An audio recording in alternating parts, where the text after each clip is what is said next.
Ideally, you want to put enough to spread across this entire thing with zero squeeze out, because you don't want the glue escaping outside of this area. Try to get to a line, and you want it to just ever so slightly, peek out of this area here.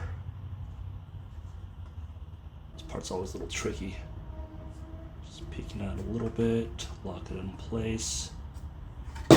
Whoop. I do see there is a little squeeze out. So we'll have to make extra sure that that fully dries before putting anything in here. Give it a few minutes to dry.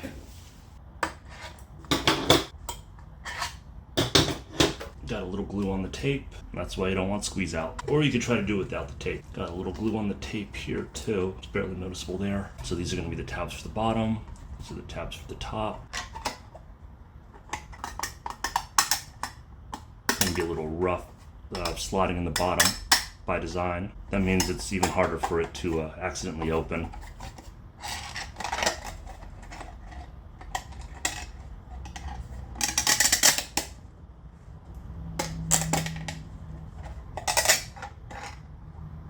And depending how correct you get the distance here will determine if this is too loose or too tight to reopen. I mean, this right here ain't bad. Let's do the actual deck boxes here.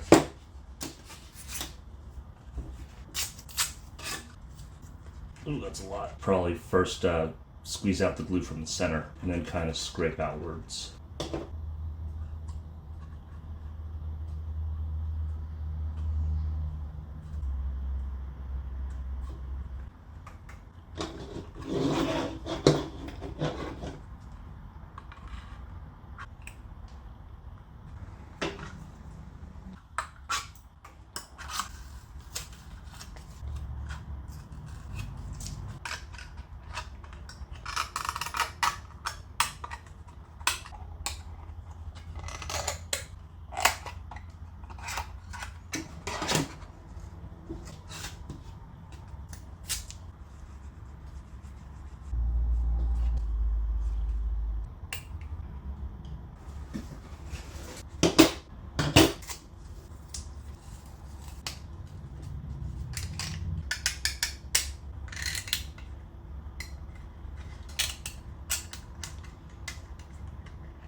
Ooh, that's loose on the left. Glue's dried, is what it is.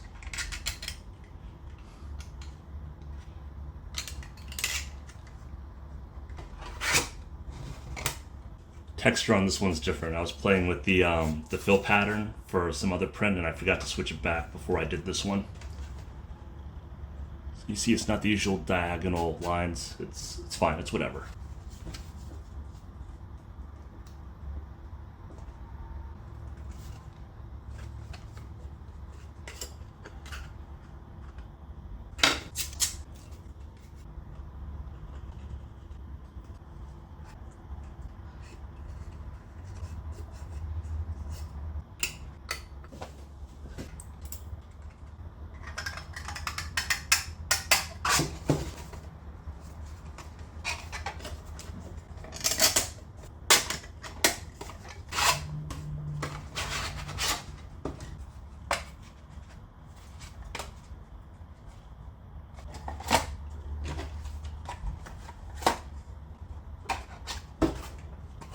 Oops.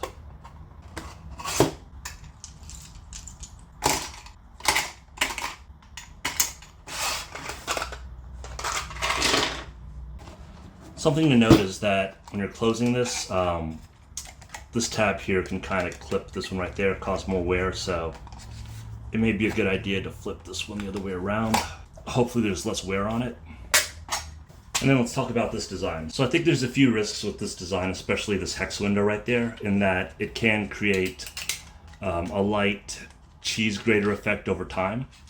It feels pretty smooth, but I mean, common sense says probably a non-zero amount of extra scraping will happen with this. Yeah, so it's not actually that I think this is a great design to use. It's more of a proof of concept of being able to cut out graphical features and do embossments. Something that, you know, is easy to do on a 3D printer, but maybe a little harder to do in mass production. So you can better personalize one-off designs that you think are cool. Yeah, so there's a whole 2-player game here, right? The extra doodads and 2 decks for people to use. Contained in one secure package.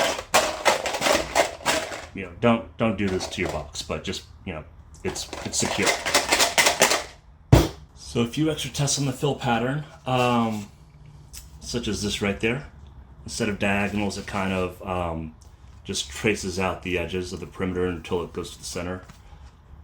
We could take this one step further, use the concentric fill pattern and the silk filament, and we get this look right here. It's got a certain sheen to it. The technical term is anisotropic highlights. And as we saw here, wasn't intentional, but this was using a Hilbert curve. So you see how it's got that quilted texture that's a bit rougher. It's got a bunch of squares in it. Transparent filament. Of course, transparent filament is still a little cloudy, but when it's right on top of a some kind of surface, it'll transfer through pretty well enough. So that would probably be what you want to actually do if you want something to show through, not have a cutout window, but just use transparent filament, and again, it will be transparent enough. Not the most optically clear, but you can see what's there, and it's still pretty cool, I think.